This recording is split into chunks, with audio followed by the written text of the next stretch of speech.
Ano pala kung meron? Ba't nandito tayo sa Bagasbas? Wala lang. Gusto ko lang dito, tambay.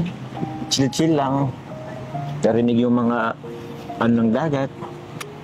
Para naman makapag-relax tayo. Kasi pag din sa bayan, parang lagi tayong busy eh. Tsaka, gusto kong bumawi sa'yo. Kasi nung nakaraan, parang ang bigat-bigat ng balag natin. Pasensya ka na. Hindi ko naman kasi inaasahan na magiging emotional ako nung time na yun. Nakakaya tuloy. Kaya ngayon, gusto ko naman bumawi. Ito, chill-chill lang. Kasi, pang-light up lang. Pang-light lang ng sabi talagang mabigat dati ay. Sabagay. Dami din nga pong viewers ang isakto nun. Sorry pala po ulit. Okay lang.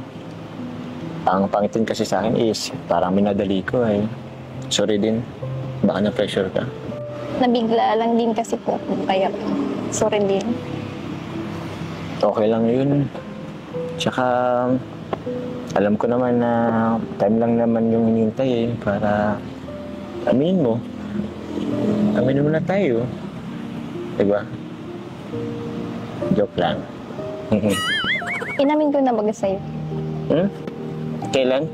Nung birthday mo? Pagkatapos naman hindi naman di ba naulit eh. Yun na rin. After nga nun, naging cold ka na naman ulit sa akin eh. Hindi nandito lang sa school.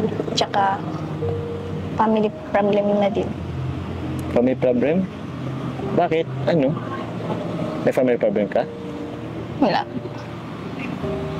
Grabe ka Dami mo nang nililim sa akin. Sabihin mo na, ano bang problema niyo?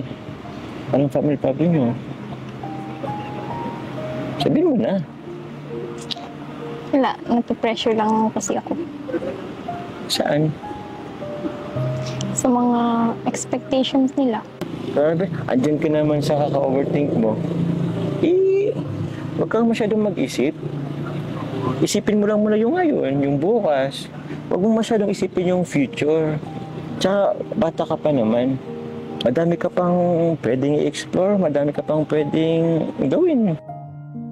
Mahaba pa naman ang panahon mo para sa mga trials and errors. Every day is a learning. Diba?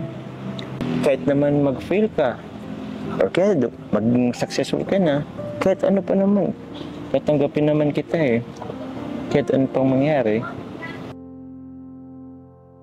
Saka para sa akin at your young age, successful ka na. Madami ka nang napatunayan. Nakapabahay ka na. Scholar ka. O nag-aaral ka. At the same time, nag-charity ka na rin. Diba? Ang dami mo lang napatunayan. And marami ka pang mapapatunayan. Tsaka, di ba nga, kasama ka sa most beautiful. Asan yung beautiful? Andyan, oh. Grabe naman talaga ng baby ko. Most beautiful pa nga eh. Alam mo ba? Medyo batit nga ako. Kasi dapat number 1 ka dun eh. Yeah. Okay lang yan. Huwag ka na masyadong mag-isip. Relax lang tayo ngayon.